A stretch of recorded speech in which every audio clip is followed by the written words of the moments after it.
to our second episode of Rerouted Through Pokemon. I'm Last Rosella. I'm youngster Vi-Vi. And I'm hiker Shea Locke. And together we are a family venturing through the remakes of the Pokemon games. And today we're detailing our journey to the second gym in Cerulean City. Yep, that's true. Very excited to be continuing along. And we'll see also how well my journey is going in my replay of Red doing a Nuzlocke. And if I manage to beat the gym, or if any of us manage to beat the gym, we shall see. But first, let's catch up on what's been going on. So what's been going on, guys? What have you been up to? Maltese's birthday was yesterday. That's true. Maltese's birthday was yesterday. And when we're recording this, that means yesterday was also Mewtwo's birthday. Wow. Anything else interesting going on besides the birthday? I think. Oh, we went to Snake Discovery. That's right. We did go to this cool reptile place. Vi-Vi still got a sticker on from it. Mine's on my door. Oh, nice. Those are stickers you earn from doing like the little Scavenger worksheet scavenger hunt thing, yeah? Huh? Yeah, it was a pretty cool place, though. Got to see A Japanese rat snake. Japanese rat snake, which was really, really cool looking. A rattlesnake? Rattlesnake? Here we go. See There was lots of snakes. Definitely lots of snakes. But there was also other kinds of reptiles there, too. like an alligator. Like an alligator. Lizards? Yep, there was a chameleon there. Axolotl. What? Did you not see the axolotl? No. Well, it was there. And then they had a section with like a bunch of bugs and stuff too. So there was a bunch of spiders hiding in their corners, like you could barely see them. Yeah. And cockroaches, nice giant cockroaches, a big old millipede. Oh yeah, and a lot of the walking stick bugs. There was a lot of them in their little thing. Yeah, they were all stuck to the window. Not all of them. Okay, a lot of them were stuck to the window. Oh, there was also this assassin bug. Did you see the assassin bug? No. What? That's what it was called. There was this assassin bug, and I couldn't find him the first time, but I think it was Ruby who found it for me. Well, she found it, and she mentioned it, so then I looked. Because there was these little flashlights that I didn't even notice at first to help look for things. And if you got the flashlight under the little log area, that it was a hollowed-out logish kind of thing, and he was hanging upside down on top of it. Like an assassin. Ninja. Ooh, ninja! I like Ninja Battle. So yeah, there was a lot of cool things there. Oh, there was a lot of frogs and stuff too. Ribbit. Oh, yeah. Oh, did you see the bird poop frog? Oh, yeah. What? It was part of its name. Like it was a something bird poop frog. I did not see it. And he was sitting on a leaf, and he like looked like a splotch of bird poop. Like his, almost like the back part of him was almost like melted in on top of the leaf. Ew. Yeah. Yep. That was kind of fun though. There was also these mint frogs next to him, and they looked minty. As in a blue mint or a green mint? A pale green, maybe. Okay. Oh, we put I mentioned before on the podcast that I got this big Lego set. And it was the Super Mario World riding on a Yoshi, which had little knobs and stuff to make it move. like it was Mario riding Yoshi, so it made his cape flap because he was wearing a cape too. Mm-hmm. And you could open up Yoshi's mouth and stick his tongue out. And it was pretty cool. But we got that all built up. And that was a lot of fun, wasn't it? Yes. Yeah. And now it's sitting up as a display. And I knew somebody who really wanted it when I want it. And so I made sure to take pictures of it with my daughter, who he sort of said could die in a ditch. So Ruby posed with it. So I took pictures of her posing with it so that I can rub that in his face. Oh. Because I'm a nice guy like that. And now that we're all caught up, let's jump into the games. Right, so it's been a bit, but since we played last or whatever with the holiday break and everything, we were hoping to record this before the holiday break, but things just got real busy, real fast, which is why we were trying to record ahead. But Where did we last leave off, guys? Do you remember? When we played the first time before our second leg? The cave? So No.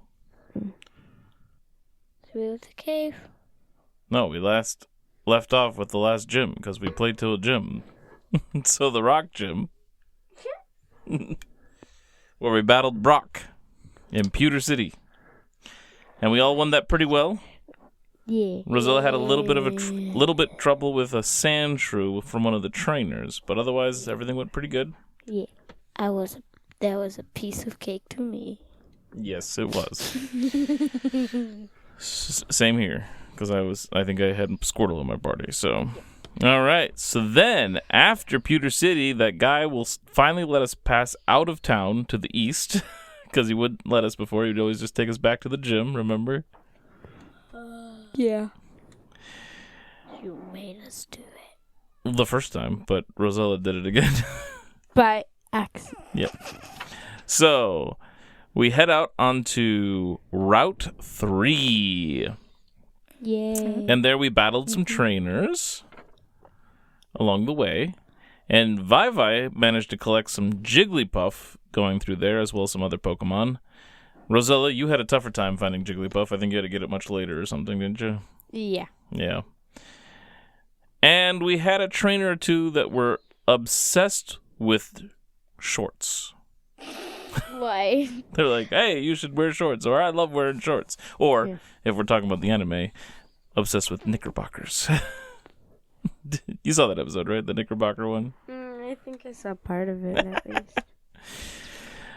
However, in Nuzlocke Red, my Nuzlocke Red playthrough, I managed to get a Jigglypuff after a few Pidgey duplicates showed up.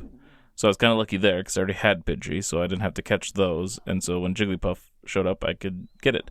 However, I couldn't touch it because my levels would probably have knocked it right out. So I just had to keep tossing Pokeballs and hope for the best. But I did catch one. Nice. Then at the Pokemon Center, some of us at least bought, I think it was just Vi and me, bought Magikarp.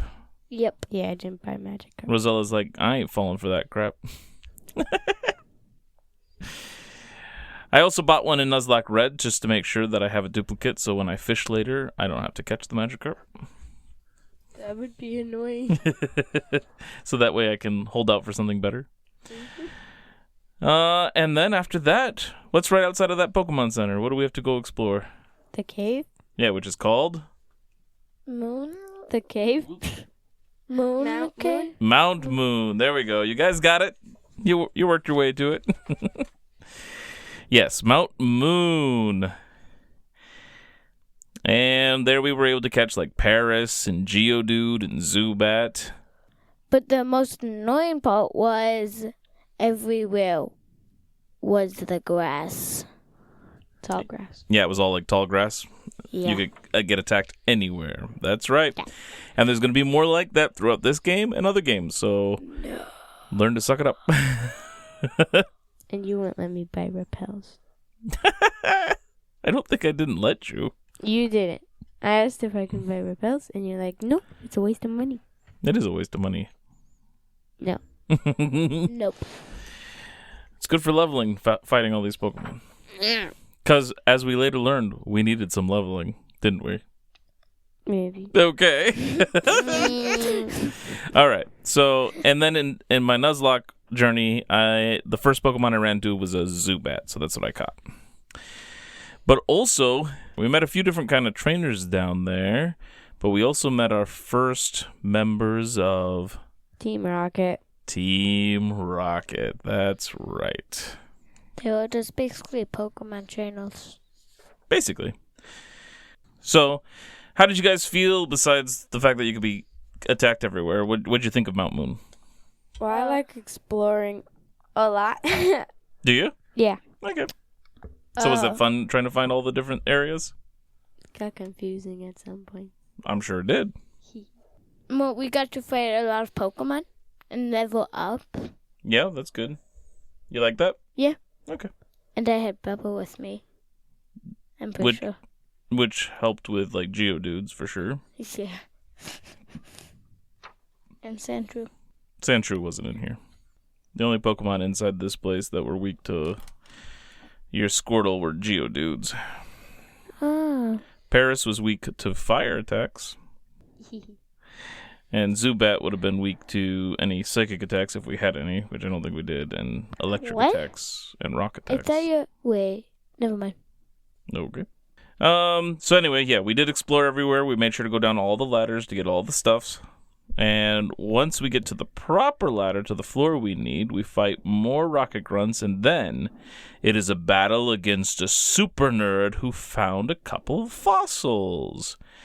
And you guys each chose a different fossil, which was good, so we can make sure we get all the Pokemon. And do you guys remember which fossils you chose? I don't even know what they're called. They were the Dome Fossil and the Helix Fossil. I'm pretty sure I chose Dome. That is correct. And Rosella got the Helix Fossil. Because I knew mine sounded weird. And Rosella also managed to do something else down there. She found one of the rarer Pokemon to find and caught herself a Clefairy. Oh, yeah. I did it. And then in my leaf green game, I also took a Dome Fossil. And same with my red game, because I like Kabuto. And I don't get to trade, so that's what I'm getting. So afterward, the super nerd tells us about a research lab on Cinnabar where we can take the fossils. But that's going to be quite some time before we get to Cinnabar Island. Oh, and then, at least in my Nuzlocke game, I did grab the hidden moonstone that was down there. I don't remember if we all did that in leaf green or if it was even there, but there was an empty space where if you click on it, you find an item. I think you told us to go grab it. So. Nice. So we all collected our moonstones. What does the moonstone do? A moonstone can evolve certain Pokemon. Like Eevee? Clefairy is one of them. Eevee? Not Eevee. Oh. Also, Nidorina and Nidorino evolved to their final forms with the moonstone. Who are they? Nidoran female, Nidoran male, which Nidoran male evolves into Purple and Nidorino. blue Pokemon? And then it's eventually Nidoking and Nidoqueen. Purple and blue. Yes. Okay, I know who you're talking The male's purple, the females are like I baby know. blue. Which that makes no sense. It makes perfect sense. What?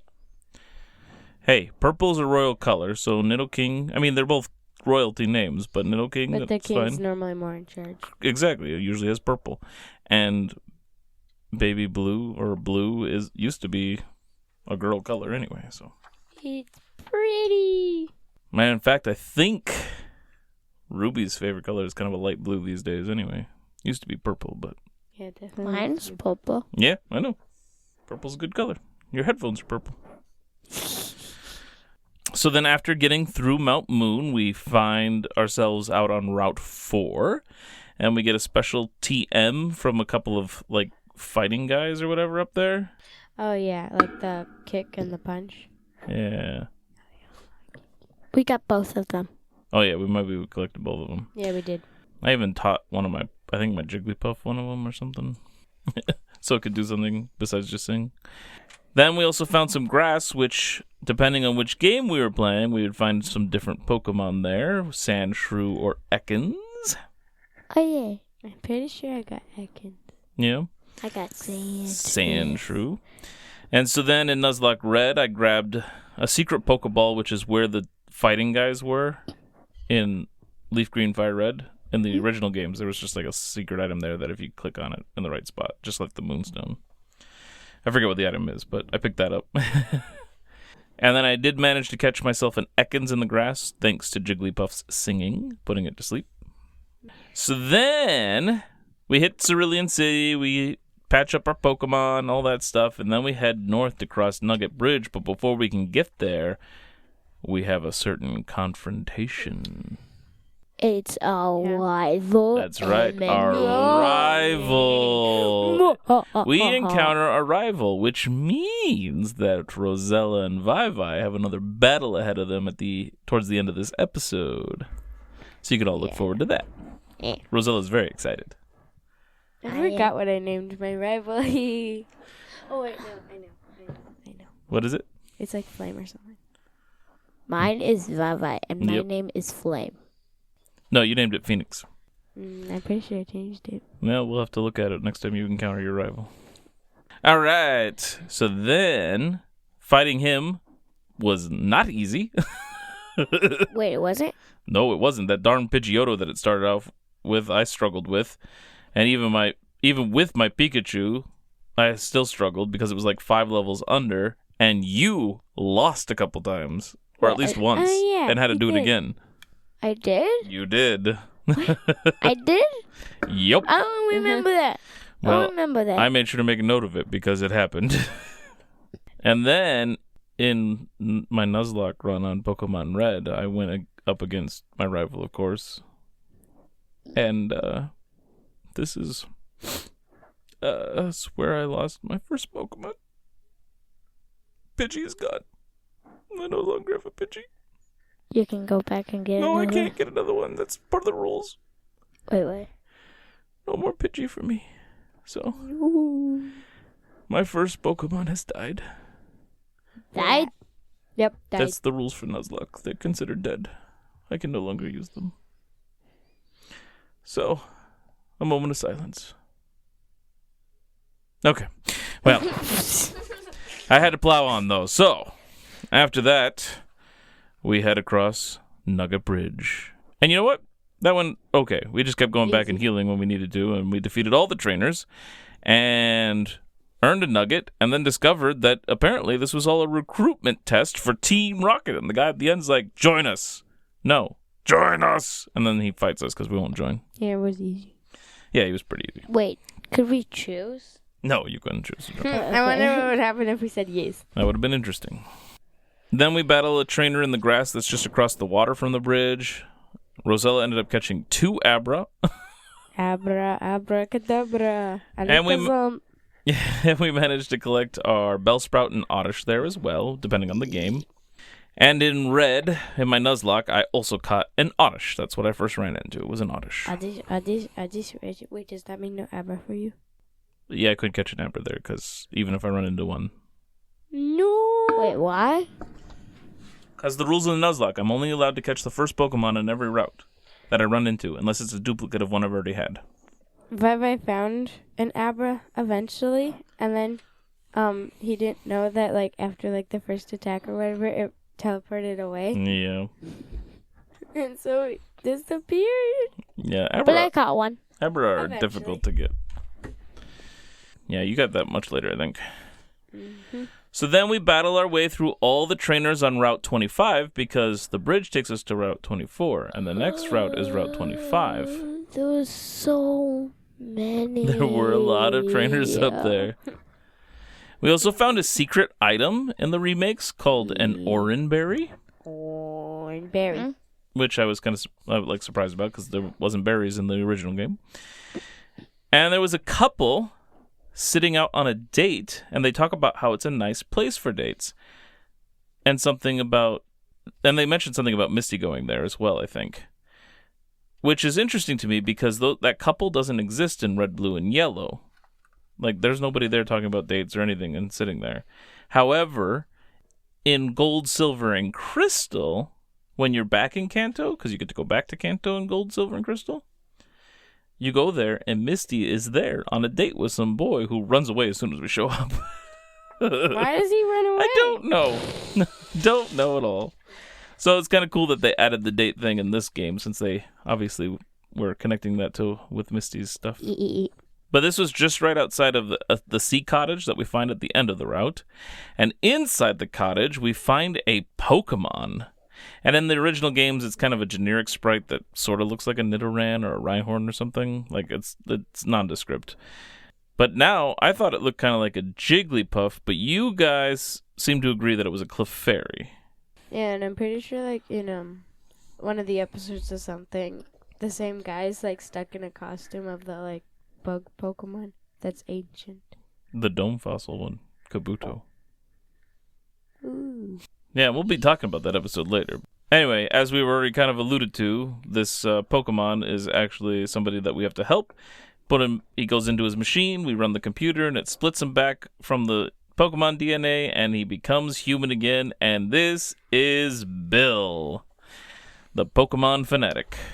And He thanks us by giving us a ticket for some kind of shindig happening on the SS Anne. Oh, yeah, we get to ride a boat later. Well, we're not riding a boat. We go to a shindig on a boat. We don't ride the boat. I want to ride a boat. We just go on the boat. I want to ride a boat. So sad. Too bad. You said that backwards. Yes, I did. Anyway, with all of that explored, it was time to head back down to Cerulean City and challenge Misty to a gym battle. And Vi walked through the gym without a single issue, thanks to his level 20-something Ivysaur. 24. Level 24 Ivysaur. Or 25. I think it leveled up in the battle. Rosella and I had some more trouble. I had to wait for My highest level was 17 on Pikachu, which I purposely leveled up so that I could, get through this gym. And I think I had a level 17 or 18 Wartortle. And Pikachu was pretty good, but Starmie hit hard. And so I had to try again. Wait, and so did Rosella. Multiple times. Yeah, Oh, right. Rosella was really struggling. And the only reason I only had to do it one more time is because I had a really lucky break on one of my attacks with a paralyze or something like that. I don't remember what happened. I got super lucky and was able to win. It's still challenging, but it helped a lot. But yeah, you had a decent level Charmeleon. I don't remember what level it was. It was also like 24 or 3. Okay, so you had like a 23, 24 Charmeleon. So it's a decent level, but it was fire. And your Pikachu was only a level 12. So, and then part of my issue the first time through is I didn't start with Pikachu in front because I was still having some other Pokemon in there that I was trying to level up, and that was a mistake. Because we didn't have opportunities for switching things out. We needed to be on our perfect A game for this battle, apparently. Mm-hmm. Yeah, the water pulses from Starmie were just nasty. Mm-hmm. And then, of course, with the recover from Starmie plus super potions from Misty, it was a challenging battle. Yeah. These are more challenging than I remember the first time through. I might have made it if she didn't use any of her potions or anything quicker. I might have made it quicker. But yeah, she kept using them when I got Starmie down to red health, and then she's like, potion! Yay! Yeah, it was a frustrating fight. So then you decided to go out and level up a little bit more. Yep. Which definitely helped the next time through. And even then, it was still a pretty close battle. Remember? Yes. And during all this is when Vi decided to go seek out his Abra, because he's like, well, I'm already done, so I'm going to go find my own Abra. Yeah. Mm-hmm. But I helped coach you through, and we realized that utilizing Pikachu's Thunder Wave would probably help a ton. So we used that, and that I learned from my experience going through the Pokemon Stadium game, because I learned from that when you're paralyzed, you don't go first even if you are faster. Yeah. And that helped you a ton. Yeah. Granted, it helps against Recover, because Recover would happen later, I think. But it doesn't help with Super Potions, because items always trump everything. They go first. But nonetheless, that Thunder Wave helped us get through this battle. And I was so grateful that we were able to do that. I thought it just stunned them so they won't attack sometimes. It paralyzes them so that they won't attack sometimes, but it also makes them slower, apparently. And the Pokemon used Recover, even though she was going last, and she was at full health. So it's she made the decision after I attacked her. Yeah. That was kind of annoying too. But, some scratches from your high-level Charmeleon and reviving Pikachu again to do some more damage at the end. You beat Misty and earn your Cascade Badge. Yay! And then, in Nuzlocke, I also managed to get through this battle. I had to be very careful because I was very nervous because I didn't want to lose any more Pokemon. But I also forgot to mention that on Route 25, because I played this after, I had to play a lot of catch-up on my Nuzlocke game after all this, because we did all the route stuff and the gym battle before I got back to my game again. Mm-hmm. And when I went to Route 25, I don't know if you remember, but there's a cliff with just a slight little patch of grass up there. So Route 24, you cross the bridge, and across the water there's the grass where you found your Abra. Oh yeah. But on the next route there's actually a slight little patch of grass up there too. And the first thing I found up there and ran into was an Abra. And I knew that there was probably a very low chance I was going to catch it, but I went and threw a Pokeball anyway, and I got it. So I also have an Abra in my Nuzlocke game. Yay! I'm very excited to have that Psychic Pokemon. It's going to be useful, I think. And it can teleport. And yes, that was the biggest thing. I was very happy for teleporting. We all learned about teleporting this time too, didn't we? And how useful it is. That's actually, Vi didn't care too much that he didn't get an Abra until he learned that we could all teleport right back to the Pokemon Center, and that's what really drove him to go get his Abra. Yeah. I'm probably not going to use it in battles. Sure, but it's still nice to carry around with you so you can teleport. You can go wee. That and Dig are going to be some very useful things to have. What does Dig do? If you're inside a cave, you can't teleport out, I don't think, but you can dig out. I thought It's like an escape rope. Ooh, but you don't have to buy it. every Correct. time. So it is a waste of money. That was a rappel earlier, not an escape rope. Completely different. All right. Now, out of all these new Pokemon that we caught this round, who's your favorite? Or evolved? And let's not count starters, because I know you guys love your Charmeleons and stuff. Abra. Yeah, Abra. That's fair. Yeah. Thief. Well, yours could be Abra, too. But now it's going to be like I'm copying. You know what? I think mine's Abra as well. Teleporting is awesome. And Psychic's going to be great against, like, Machops and stuff, as well as any Poison-type Pokemon, because Psychic is weak to Poison. I mean, Poison is weak to Psychic. Well, if I don't want to copy you guys, I'm going to go with Jigglypuff. Jigglypuff. That's fair. That's a good one, too. All right. So, Rosella's is Abra, but because she doesn't want to copy, it's Jigglypuff. I've done that before, though. Like, I was going to choose Butterfree one time with me and Ruby, but she chose it first. I'm like, well, if I want to do something different, I guess Spearow from that round. Hey, Spearow's cool. I like him. Yeah. This is before Ruby had her distaste of him. Oogie. But now I like Spearow even more because of Ruby's distaste for him.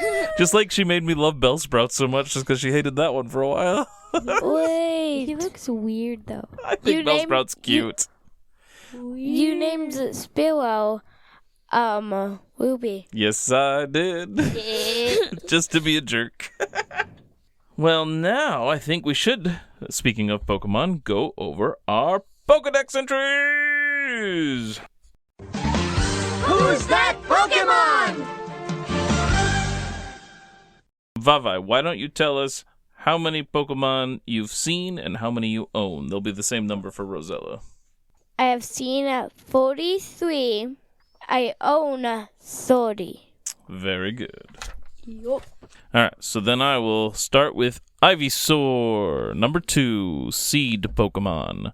When the bulb on its back grows large, it appears to lose the ability to stand on its hind legs.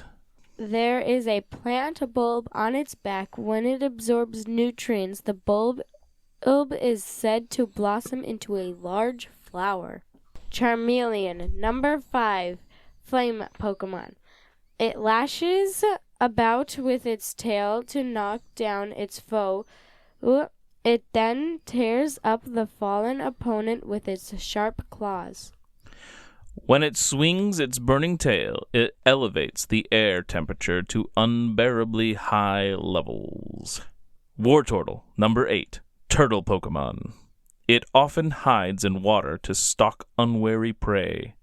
For fast swimming, it moves its ears to maintain balance. This Pokemon is very popular as a pet. Its furry covered tail is a symbol of its longevity. Metapod, number 11, Cocoon Pokemon. Even though it is encased in a sturdy shell, the body inside is tender. It can't withstand a harsh attack. This Pokemon is vulnerable to attack while its shell is soft, exposing its weak and tender body. Butterfree, number 12, Butterfly Pokemon. In battle, it flaps its wings at great speed to release highly toxic dust into the air. The wings are protected by a rain-repellent dust. As a result, this Pokemon can fly about even in rain. Kakuna. Number 14, Cocoon Pokemon. This Pokemon is in a temporary stage while making its body. It is almost completely unable to move on its own. Almost incapable of moving, this Pokemon can only harden its shell to protect itself when it is in danger. Beedrill, number 15, Poison Bee Pokemon. It flies at high speed and attacks using the large, venomous stingers on its forelegs and tail. May appear in a swarm, flies at violent speeds, all the while stabbing with its toxic stingers on its rear. Ekans, number 23, Snake Pokemon. A very common sight in grassland, etc. It flicks its tongue in and out to sense danger in its surroundings. Moving silently and stealthily, it eats the eggs of birds such as Pidgey and Spearow whole. This is our first of our new Pokemon caught instead of just evolved Pokemon, so let's go over those names then. So, Rosella, what did you name your Ekans? Abo. And Vi-Vi, what did you name yours? X. And I don't have one in leaf green because they're not there. But I did catch one in red, and I named it Loose Loose.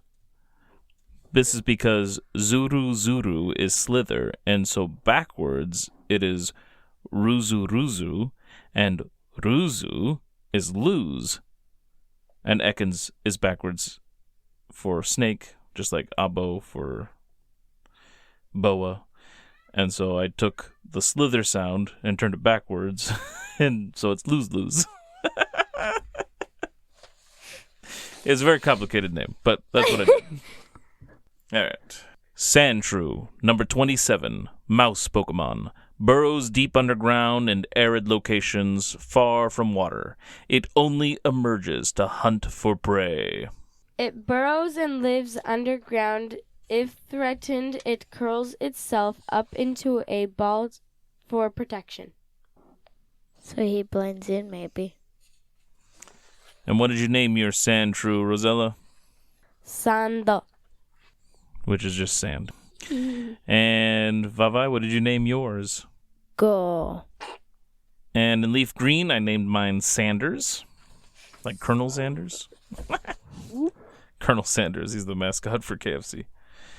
And I do not have one in my Nuzlocke because I'm playing red, not blue. Nidoran female, number 29, Poison Pin Pokemon. Though small, it must be treated with caution because of its powerful toxic barbs. The female has smaller horns. Although small, its venomous barbs render this Pokemon dangerous. The female has smaller horns. So like the same thing except said differently. Basically. And what did you name yours, Rosella? Nidoran female. Same with Vi-Vi's. And your males are the same too. They're just Nidoran male. You just left their names the way they are. Nidoran. What? Nidoran male. You guys left your Nidorans the names that they are.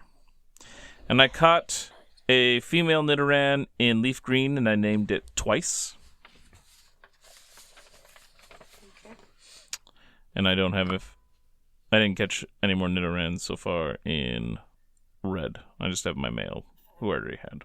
All right, Nidoran male, number 32, Poison Pin Pokemon. It stiffens its ears to sense danger. The larger its horns, the more powerful its secreted venom. Its large ears are flapped like wings when it is listening to distant sounds. It extends toxic barbs when enraged.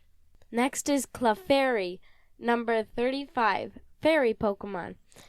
Its adorable appearance makes it popular as a pet.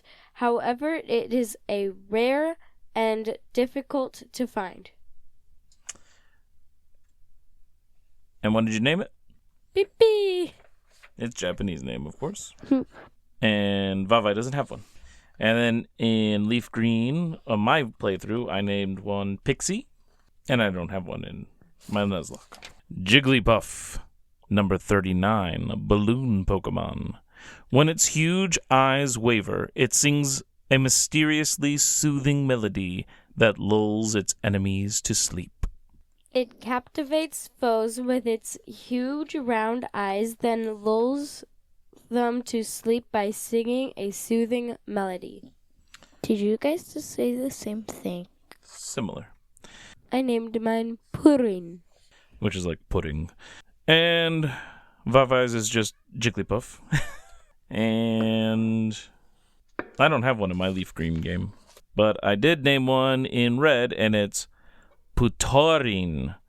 Because Purin is Jigglypuff's Japanese name, and Utao is sing, so I merged them. Putaurin. So, singing pudding. Zubat, number 41, bat Pokemon. It has no eyes. Instead, it relies on its ultrasonic cries for echolocation to flit about in darkness. It forms colonies in perpetually dark places and uses ultrasonic waves to identify and approach targets. I named mine Zubato. I named mine Zoo. And in my leaf green game, I named it Zubi. And then this is the Pokemon I caught in Mount Moon, and so I named it Shudo. Because Doketsu is cave and Ketsu is shoe. So I kept the Do part of Doketsu, and it became Shudo, or because Do usually means the way of or something like that, so it's the way of the shoe. Oddish, number 43, weed Pokemon. During the day, it keeps its face buried in the ground. At night, it wanders around sowing its seeds. Its scientific name is Odium wanderus. At night, it is said to walk nearly 1,000 feet on its two roots. That's a lot of walking. I named mine Nazukusa. I named mine Audi. And I don't have one in my leaf green playthrough, but in my Nuzlocke, I named it Kisukurai. Kisu is odd or peculiar, and Kurai is gloom, melancholy. So a peculiar melancholy. Paris, number 46, mushroom Pokemon. Growing out of the bug's back are mushrooms called Tochukaso. The mushrooms grow with the bug host. Burrows to suck tree roots. The mushrooms on its back grow by drawing nutrients from the bug host. I named mine Parasu. I named mine Good. And in my leaf green game, I just rearranged the letters and named it Sapra. And I don't have one in my Nuzlocke. Abra, number 63, Psy Pokemon. Using its ability to read minds, it will sense impending danger and teleport to safety. It sleeps for 18 hours a day. It uses a variety of extrasensory powers even while asleep. I named it Kisi. I named mine Abwa. I named mine in leaf green Kaz. And the one I got in my Nuzlocke is Mahalo. And he's already evolved into a Kadabra, by the way. Because I've been working on him a lot. I'm very excited to have him. And mahalo is a Hawaiian gratitude, like thank you. And maho is magic in Japanese. So I kind of mixed them together. So it's mahalo. So thank you, magic.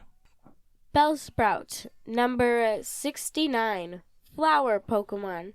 Its bud looks like a human face because of the bud. It is rumored to be a type of legendary mandrake Pokemon plant. Because mandrake, that's what the screaming plants in Harry Potter are. A carnivorous Pokemon that traps and eats bugs. It appears to use its root feet to replenish moisture.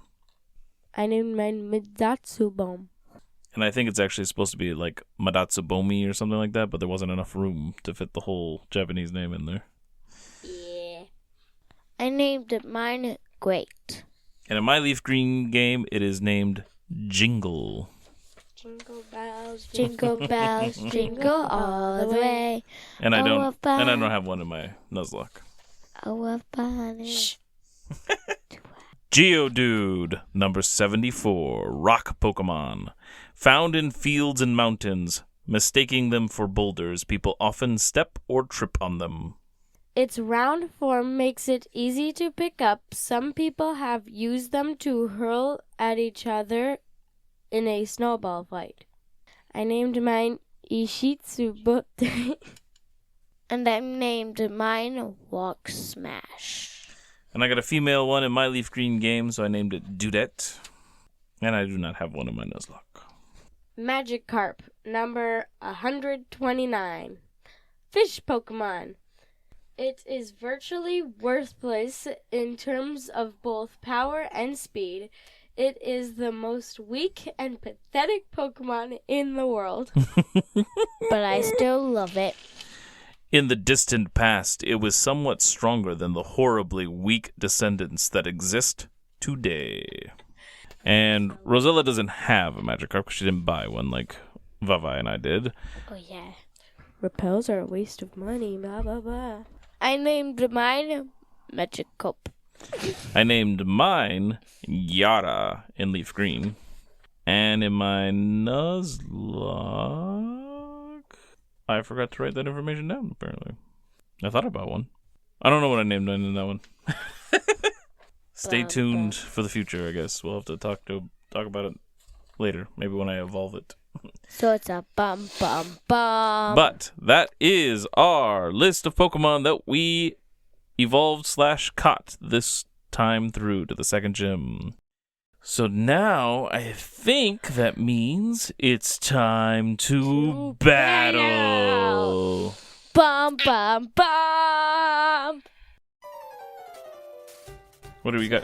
What's going on? Pikachu versus Pikachu. Pikachu Yep. versus Pikachu. I love it. I used Quick Attack, I used a Mega Punch. and it hit. Hard. The other Pikachu is paralyzed. Ooh. That could be beneficial. How did What are your levels on your Pikachus? Mine's 18, and Mine's his is 16. And his Pikachu is lacking in electrical attacks because he accidentally deleted one. I keep using Quick Attack. His attack missed. Mega Punch missed? Yep. Yeah. Oh man. Who's got the most health right now? Me. Ooh. His is in yellow. I have a feeling he's switching out. Yep. Oh, what just came out? Jigglypuff. Oh man. Jigglypuff. I still whack you. That's what Time to happens with sing. a swap out. Don't you dare sing. Of course he's gonna sing. Don't sing. Ooh, I already Ha got him ha. down to red, though. Yay! He fell asleep. Now I can be killing you. Okay, how about you? I'm just going to be fighting you with random Pokemon. Did you switch again? And I switched. Hmm? I switched. What did you get? My Charmeleon. Charmeleon, eh? He switched. Butterfree. I'm like, what Pokemon did he name Death? Oh, that's Butterfree. right. Butterfree is named Death for whatever reason. I was expecting more scary Pokemon. Hey, I taught a Butterfree the move Nightmare one time. I don't like nightmares. Why are you constantly switching out? He just sent out his Spearow. Oh, okay. Because I wanted to. And I just knocked out his first Pokemon. Okay. Well, that's good. Good. Yeah. You're ahead at the moment. I'm doing good. Unfortunately, last time you were ahead too. Ooh, a shiny Piplup. You guys are battling. Where you guys at? What's going on? He just sent out his Pikachu again. No. Are you even fighting at all? Barely. How about this? Yeah, I knocked out his Pikachu. Why? You knocked out what? His Pikachu. Ooh. I thought I was going to get knocked out. So that's 2 Pokemon down, the Spearow and a Pikachu. Yep. Not looking good, Vi-Vi. That's what happens when you just swap out Pokemon constantly. Mm-hmm. Yeah, stick around and do some damage. Are you allowed to heal? Nope. What? That doesn't let you heal unless you have a move that heals, like Recover or something. Wait, then how did Misty you? You can do it in battles out in the game. You can use potions and stuff when you're battling trainers and gym leaders and stuff, but you can't in person-to-person battles. We've already talked about this. That makes no It does make sense because you could just save a bunch of money and buy a ton of freaking potions and make the game take forever. That just basically be whoever has the most money wins. Basically. So no reviving. I just got another shiny Piplup. No reviving, no potions. There are items you can use in battle, but they're, I think, even on a trainer battle, but they're just things like X accuracy and stuff like that. I just killed Death. The last enemy that shall be defeated is death. That's in the Bible. Nice. Although it wasn't your last one. So. I know this Pokemon's just not gonna make it. Jigglypuff, who's at red health, like... Oh, little tiny bit. Ooh. Is Rosella gonna get her win this time? Crossing fingers. Very sweaty fingers. It's kind of funny because Rosella really didn't want to do this because she lost last time. She's like, I don't want to fight this time. But she might actually get the victory this time around. Yay! We'll see. Maybe not. Maybe he has some surprise for you. There's like 2 Pokemon left and he hasn't sent out his starter. So, No, the starter. That's going to be the hard one. Yeah, there's 2 Pokemon left. Oh wait, my store was higher level. That! It's Beedrill. Buzz, buzz, buzz. And there's still 0 damage on my Charmeleon. Ooh. I just Beedrill realized versus the health Charmeleon. of my Charmeleon. It's 67. 6-7! Oh! Yeah, that's a thing. We're aware. We're hip. If you can call it that. If you're annoyed by it, I'm sorry. But I'm sure you had things from your childhood that were pretty annoying too. Yes, Knew that it. is. But Well, you used fire probably on his Beedrill, and bugs are weak to fire, so... She just been using file. Yeah, it makes sense. because he doesn't have bugs. Alright, here comes his start. Which is... Leaf. Leaf. Ivysaur or something. Which is also going to be weak to the Charmeleon, so... Mm-hmm. Hey, you're in a bad spot, man. But I have tackle. That's good. She has fire. She's going to burn your Ooh, leaves. it's into too much. Which level's higher? What are your levels? He's higher by 1. Oh, only by 1. That's not too bad, then. But the His damage attack is... did. His attack did. And less. hey, even if you lose, remember who won the first one, so it's not like you're always going to lose. Because you won last time, remember? It's okay to lose. What did we learn about losing? We watched an episode of a show about that. Wait, we did? Yeah. Was it don't Tuttle know. Twins? Ah. Losing is learning. Oh yeah, that If was you Tyler. choose to learn from it. If you choose to, you could just lose and keep losing. Or you can learn. Yeah. I used leech seed. Ooh, that's actually a good. Rude. That was a good move. But That I was smart. burned him. Yeah, you're probably still gonna win, but like at least that gives him some fighting chance, maybe. Oh, he's burned too. Okay, so Yeah. Leech Seeds is just gonna counter burn while you still keep blazing him. I win! Yay! Rosella got her win. Wait, one of your Pokemon got knocked out? It could have just. Well, it was affected. It was sleeping. Oh. Well, good job, guys. See, you aren't always gonna lose, and you are always gonna win. Yeah. Yay! So good. That was a nice friendly match. Shake hands, right? That's what you're supposed to do after a match. All right, you can shake through me. There we go.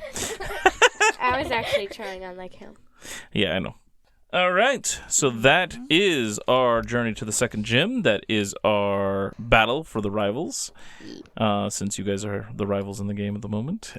All right, so Pokedex Entries done, Pokemon Battle done, our coverage of the game is done, but in our efforts to catch up on episodes of the anime and stuff, we are also going to do 2 anime episode things today.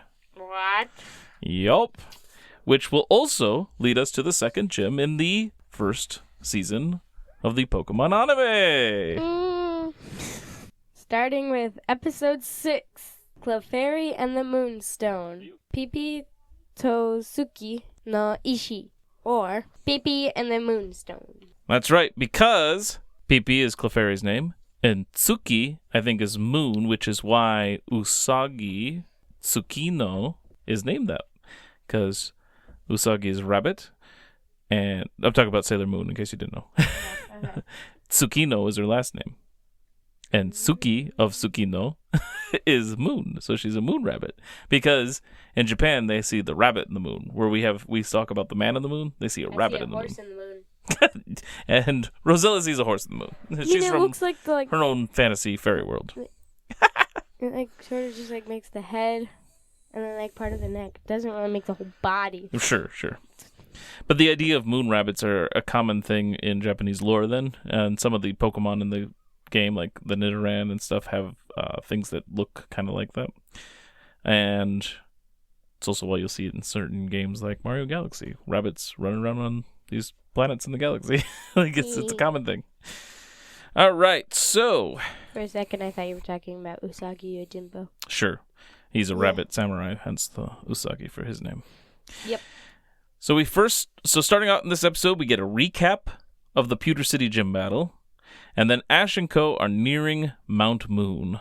On the way, they find a scientist being attacked by Zubat, like a bunch of them. Yeah.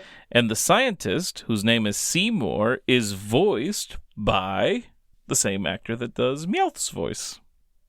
And you can kind of tell if you're listening to it. Pikachu zaps the Zubat and rescues the scientist. Seymour is too excited and hugs the group, which squishes Pikachu, who then zaps them both in some friendly fire. So we got a friendly fire count for that. Seymour is excitable and poetic. He likes to have these weird poems that aren't very good. He brings the gang into the tunnel and says that someone has put hot lights into the cave, which is causing problems for all the Pokemon, and someone is there looking for the Moonstone. Seymour explains his theory is that Pokemon come from outer space and riding on a spacecraft that is the Moonstone. So he thinks the giant Moonstone that everybody's looking for is the spacecraft that brought Pokemon down from space. Cool. This is something that will be touched on again in a much later episode. Uh-huh. You remember that one? Uh-huh. Clefairy Tales? It's the one where they steal a bunch of stuff. Yep. So fun. Then a Clefairy cries out from further down the tunnel, and they find it in trouble with Meowth. That reveals to them all that Team Rocket is the problem, and when the gang mentions trouble, the Team Rocket motto is recited. Boo. A battle begins with Ash sending in Butterfree, and Brock sending in Zubat? He didn't have a Zubat. But then he mentions that he caught one outside just before they entered the cave. And Ash is like, oh, I should have done that. And so we have a count for Gotta Catch 'Em All. Yay! With Butterfree's Whirlwind, Team Rocket is thrown into the air, and James says, it's time, Team Rocket, blast it off! Again! Nope, he just said it's time that Team Rocket blast it off. Which, they're thrown into the air like when they're blasting off, normally. But they don't do the whole ding or anything, so I don't know if this is a catching catchphrase where they're just saying the same things that they say but out of the normal spots, or if it's an off again where they say something a little bit different as they're flying off, or maybe it's nothing because he still said Team Rocket was blasting off, just not again. So maybe it's nothing. What do you think? Nothing. You think it's a nothing? All right, so it's a big fat nothing. While battling, Ash had Misty and Seymour follow Clefairy, and they all run into Meowth, who wants Clefairy's Moonstone. Misty has Staryu send Meowth flying away. Then Ash and Brock catch up, and they all have like a nice meal break during sunset. Then, as it gets dark, they all follow Clefairy to a cave with the Moonstone, and Clefairy delivers its piece of Moonstone to the rest of the pieces surrounding the larger stone. It starts to glow, and a lot of Clefairy arrive. They all start dancing around the stone, which probably inspired this dance segment that happens around a meteor in the Pokemon Gold, Silver, and Crystal game near Mount Moon. Pikachu translates the Clefairy and reveals that they pray to the Moonstone. Seymour thinks humans and Pokemon will ride the Moonstone to the stars, and then Team Rocket shows up again. So more Pokemon are sent into battle once again, but it was kind of a trick as Ekans goes underground and coughing makes a smoke screen. When Pidgeotto gets the smoke away, Team Rocket and this giant Moonstone are gone. Onix is sent to chase them, and the gang run after them as well. Seymour convinces the Clefairy they should get their Moonstone back. Onix intercepts Team Rocket, sending everyone and the stones scattering. Seymour and the Clefairy arrive, and the Clefairy start doing the metronome. Clefairy. Clefairy. Clefairy. So this metronome causes an explosion and sends Team Rocket blasting off again. Ding! Pieces of the moonstone fall from the sky and touch some of the Clefairy, so now there are a bunch of Clefairy and Clefable. And so that means we have a count for evolution. Yay. Seymour stays to live with the Clefairy, and the gang head out. They find a sign that points to Cerulean City, and a note on the sign says, "Gary was here. Ash is a loser." And Ash runs off to go towards the city because he's so mad. And then we have some trivia. So, when the Clefairy are doing a kind of dance or whatever, somebody mentions that it's kind of like the Macarena. But in the original Japanese version, it says they are guessing they are doing a bone dance. And a bone dance is a traditional Japanese style thing, which is also used in Karate Kid 2, which is why I even know about it. And then, also for trivia, Seymour actually mentions that he works for the Pewter City Museum of Science. So the museum that's in Pewter City, they actually mentioned it in the anime with Seymour because he supposedly works there because he's a scientist, which makes sense. Ooh, fancy. Who's that Pokemon is Clefairy. Shocker. Wow. What's our tally count? Our tally for Friendly Fire is 1 Pikachu, Zaps, Ash, and Seymour. Gotta Catch 'em All is 1 Brock caught a Zubat. Evolution, 1 Clefairy into Clefable. And now to rank it. Vi-Vi, Clefairy and the Moonstone, where do you think that might fit in this ranking? Do you like it better than Challenge of the Samurai? Yes. Do you like it better than Pokemon Emergency, where they fight at the Pokemon Center, where they first meet Team Rocket? Yes. Do you like it better than the Brock gym battle? No. Okay, so you think it belongs there. What are your thoughts on that, Rosella? He thinks it belongs between Showdown at Pewter City and Pokemon Emergency, which is our first meeting of Team Rocket. Well, I really like the one where Team Rocket first shows up because of all the Pikachu. Yeah, they're the Pikachu Pikachu power or whatever. Yes, Pika power. Let's see. So I'm the tiebreaker, unless I have a completely different opinion. Where does he think it goes? He thinks it goes right above Pokemon Emergency and below the gym battle. I think it goes below Pokemon Emergency and above the Samurai one. Well, I think I'm actually going to agree with Vi-Vi on this one. No. Well, remember, we have a chance to Yay. edit it at the end of the season. But Fine. I mean, you win the Pokemon battle. True. Because I do like the Clefairy stuff and everything. Seymour is kind of ridiculous, but he's not necessarily, like, if I had to deal with him throughout the whole season, he'd be really annoying. But he's kind of fun in this. So, for now, it is our new number 4 out of 6. Now for episode 7, The Water Flowers of Cerulean City, Hanada Shiti no Suichuka, or The Underwater Flowers of Hanada City.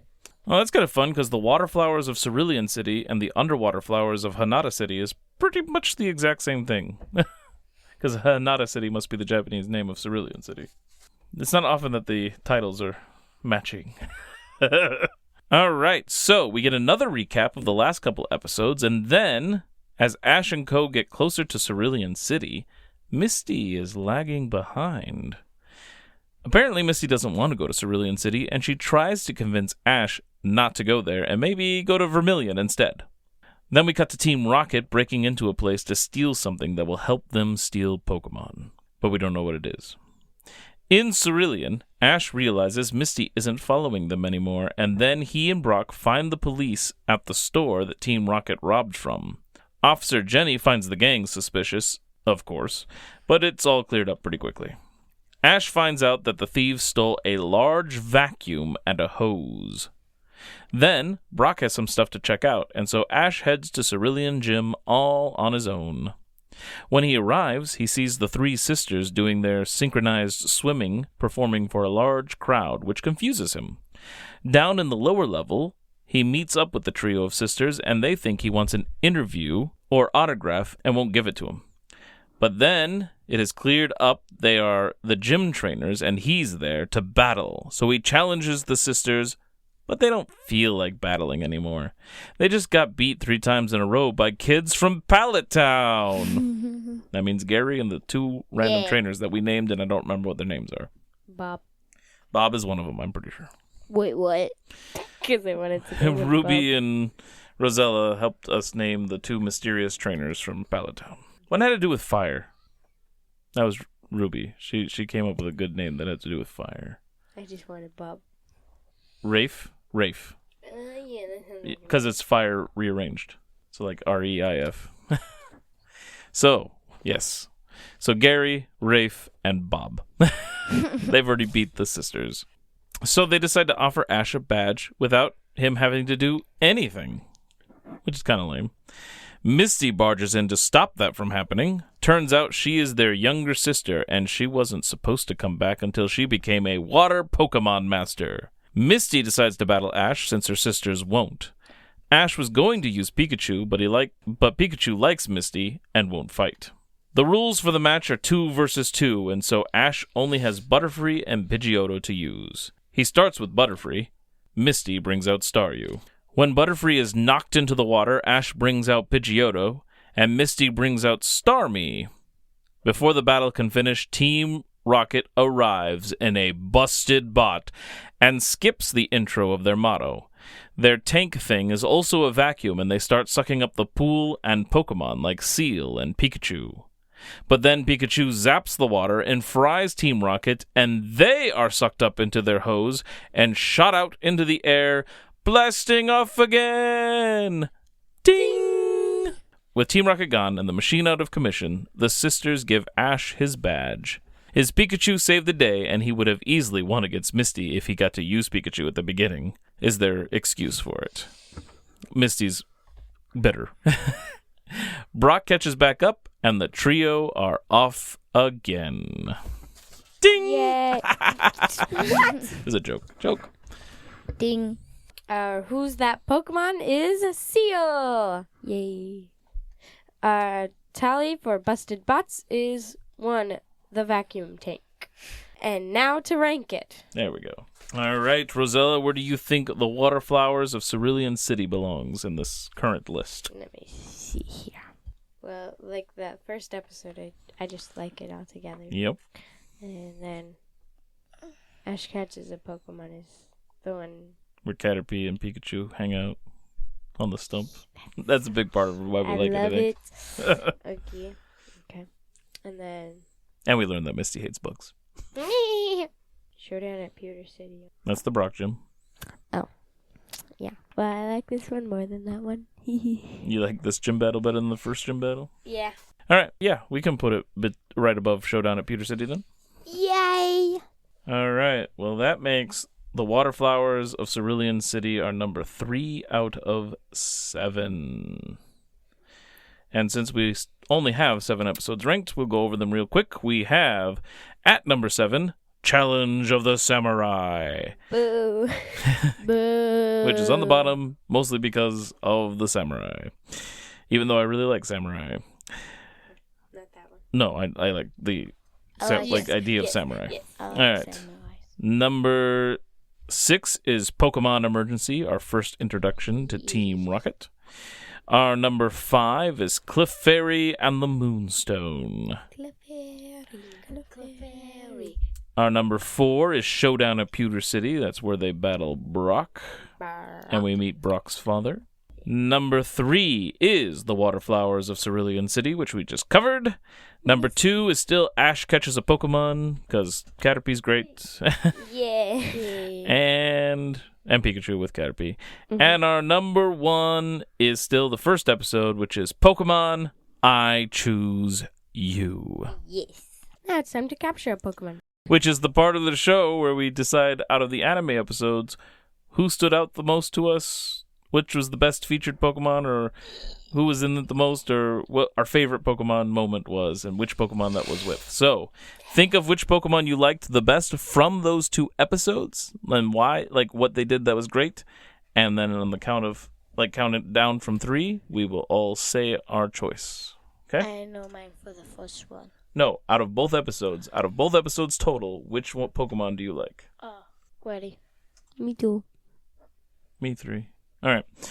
3, 2, 1. Clefairy. I mean, come on. I really love the part where like Clefairy and Pikachu are like trying to communicate, and then Pikachu tries to communicate it to Ash or whatever. It's pretty good. But yeah, the Clefairy. So Clefairy gets at least a Great Ball, if it's not more. That was so crazy that we thought of the same thing.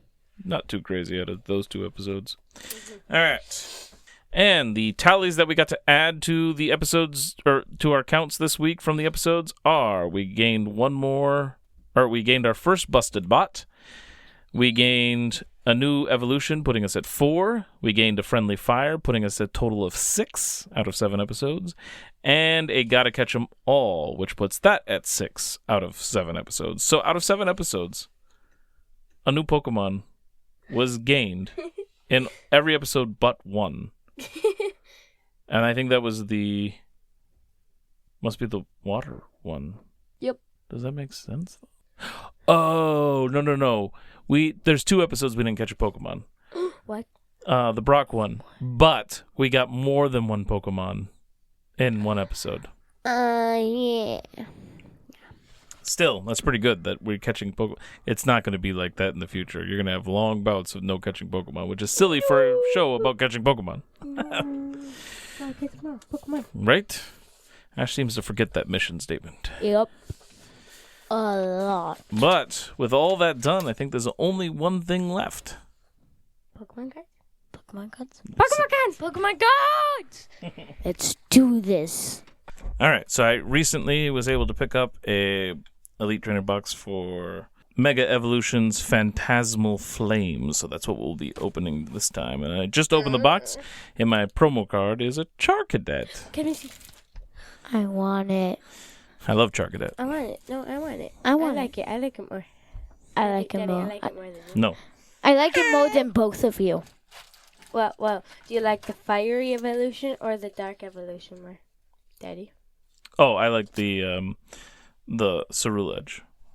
The dark one?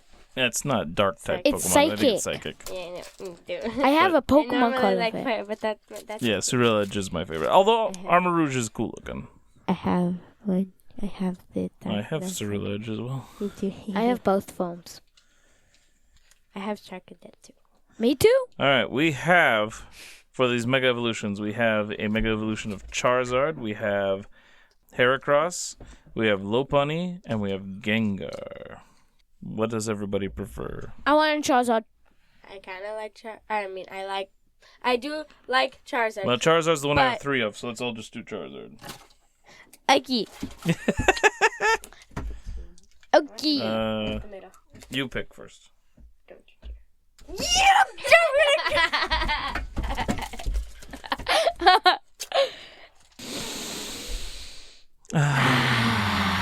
All right, Vi-Vi, start us off. I got Oddish, a grass type. Just like we caught. I got Ghastly, Ghastly. a dark type. Dark type Ghastly instead of Psychic. Togedemaru, a metal type. A Palmy, electric type. A Ludicolo, a grass type. Honchkrow, a dog type. Wondrous Patch, an item trainer card.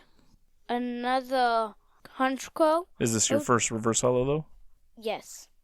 It's a dog type again. My second reverse holo is Riku, One of the a doggies. water type. Yeah. Oh, jeez. I wanted the middle one. I'm sorry. Mega Charizard XEX, fire type. And then my fighting energy. All right, Rosella, you're up. My first card is Gligar, a fighting Pokemon. Basic. Nice. And then my second is Prinplup. Oh, perfect for Piplup Community Day. Prinplup evolves from Piplup, a water type Pokemon. Smeargle, a normal type Pokemon. A Toxel, Ooh, Toxel. I like Toxel. I don't Dark know what type. that is. He's from Sword and Shield, I believe. Yeah, I've seen him in that. Yeah, I think we get him from an egg, don't we? From that one building, they give us an egg. And...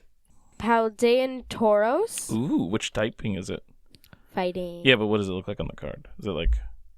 Or maybe it is just a fighting type. It's I'm just... trying to remember what... I know there's like a water type, a fire type. Sure and... Oh, I have a fire type. Hmm? I'm pretty sure I've gotten fire type. Nice. I have a fire type. But I think there is actually just a fighting type one, so that would make sense. Yeah. Next is a low kicks. Grass type evolves from Nimble. Supporter trainer card. Dawn. And search your deck for a basic Pokemon, a stage 1 Pokemon, and a stage 2 Pokemon. Reveal them and put them into your hand, then shuffle your deck. So you can get like your whole evolution line with that. Nice. Cool. My first reverse holo, Flygon, evolves from Vibrava, a fighting type. And then my second reverse holo is Wigglytuff, evolves from Jigglypuff, a colorless. Ooh, I got Zacian. Ooh. Wait, what is this? Sword. Oh, I love sword. Zacian. Psychic type. And then a Metal Energy. Nice. So your luck is like mine with Ruby. All right, let's see what I got. Oh, also perfect for Piplup Day. I got Piplup. Piplup. Water type. I got Zigzagoon, who's a colorless type. The cute one. Not the Galarian Zigzagoon, which is black and white. I actually like that better. I like the normal one. Zigzagoon is new to the Hoenn region for us, for me and Ruby. New Pokemon that we can get. Nice. Misdreavus, which is psychic, the ghost type Pokemon. Ooh, Charmeleon evolves from Charmander, fire type. I need that for my Mega Charizard XEX. So you had Primplup to evolve from my Piplup, and I have Gliscor to evolve from your Gligar, fighting type. Ooh, Eternatus from Dark type, Sword and Shield. Yep. Remember that guy? Yep. I love that. That's cool. So much smaller when Oh, you wait. caught him. I know, right? It's like, oh, powerful Pokemon. No, you caught me. I'm just gonna be okay. He's like, maybe if you like lay down, you're like 2 people, and that's how long he is. Right. It's so funny. That's cool. I liked him. I'm pretty Ooh. sure I have a V of him. Oh, nice. Nice. I have a Stadium Trainer card, Dizzying Valley. Confused Pokemon don't recover from that special condition when they evolve or devolve. Interesting. So it keeps them confused.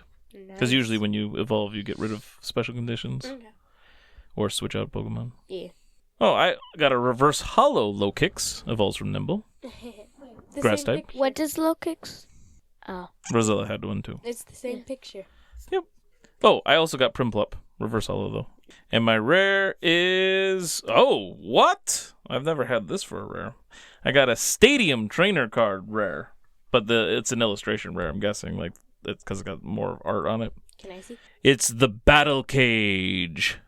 Prevent all damage counters from being placed on benched Pokemon by effects of attacks and abilities from the opponent's Pokemon. Oh, that makes sense because you're in a cage battle, so you can't hit the ones outside of the cage then.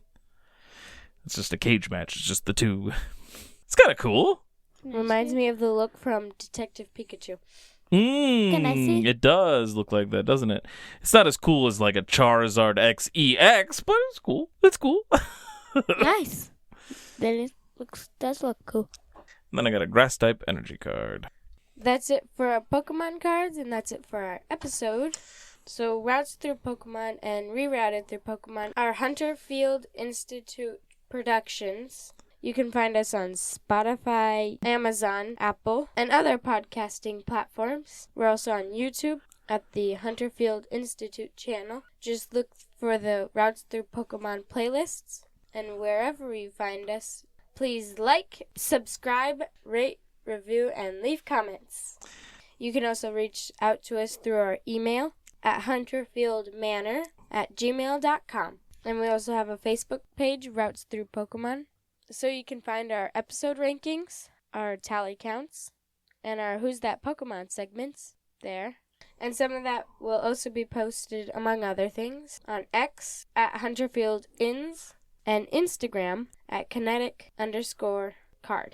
And so next week, I'll be back for our second Crossroads episode with Ruby and Shea Locke, where we will cover 6 episodes of Season 1, which will be episodes 8 through 13. Then we'll be covering 2 episodes of Season 6, which are episodes 23 and 24. So thank you so much for listening, and we will catch you on the next route. Bye-bye! Bye-bye! Sayonara.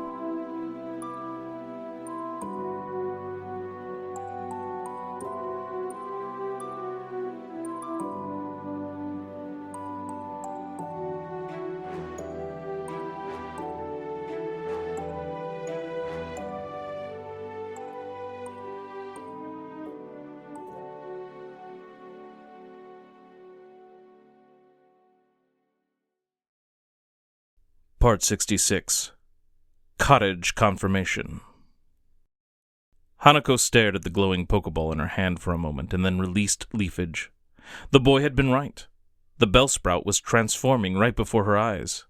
And then, when the glow faded, where the Bellsprout had been, there was a Weepinbell. Wow, that was cool. Congratulations. Thanks! Look, I don't think what you're looking for exists. But I'm sure there's a lot more for me to learn. So if there's a chance it does, you should probably go ask Bill. Bill? Yeah, you know. The one who designed the storage for Pokemon? Yeah, of course. The boy rolled his eyes. Well, anyway, there's a cottage overlooking the sea at the end of this route. Bill lives there, and he knows all kinds of stuff about Pokemon. Oh, thanks. I'll head that way then. Good luck. Yeah, you too. She waved goodbye to the boy, who turned out to be the first of a couple of trainers she faced on her way along Route 25. She was in high spirits, too, now that she had some hope of someone actually believing her about the odd-colored Pokemon. When she reached the small cottage by the sea, she didn't go in right away. Instead, she moved closer to the water and looked out over the sparkling waves. In the distance, she thought she could see a lone house in a field with no road leading up to it. It was somewhere off of Route 9, just east of Cerulean City. After taking in her fill of the fresh sea breeze, Hanako knocked on the cottage door. "Come on in," came a shout from inside. The girl shrugged and entered. Inside, there was a desk covered in scattered papers, a computer was on and running some kind of program, and there were pipes, wires, and hoses running throughout the room and converging onto a pair of large metal pods. The pods were large enough for at least one person to stand inside, and they each had a large door fixed to their front with a small porthole window to look in or out of. Finally, there was a man, frantically checking each of the many gauges on the devices and scribbling notes onto some papers attached to a clipboard. The room hummed with energy, and Hanako couldn't tell if it was just the electricity she felt, or it was pouring off the man she assumed must be Bill. Sorry to bother you, Hold but... on a sec. I'll be right with you. Hanako stopped and simply took in more of the room. She could see there was a smaller upper level and a back area. It seemed the place was tidy beyond the room she stood in, but neglected. There was dust piling on surfaces and cobwebs in the corners. Off to one side, in the room she stood, was a bed mat and blankets. Clearly the man slept in the room where he was working on whatever that project was. "All right, that looks good," the man muttered to himself. "Would like to get a little more here and that. Wow, that's perfect." Then he shouted over his shoulder, "Hey, can you shut it down?" I would if I knew how. "Oh, right. Just flip that switch right next to the monitor. You can't miss it." Hanako looked over to the desk and didn't see any switch. Just the monitor and papers. Although there did seem to be a strange lump in the papers near the computer monitor. When she went over to investigate, she found her guess was right and the switch had been buried. She flipped it to the off position, and all the noise and energy wound down, until suddenly the room felt oddly quiet. "Thanks." Bill made his way toward the desk and computer. "Now, what can I do for you?" Well, I heard you know a lot about Pokemon, and I was wondering if you've ever seen a green Ekans?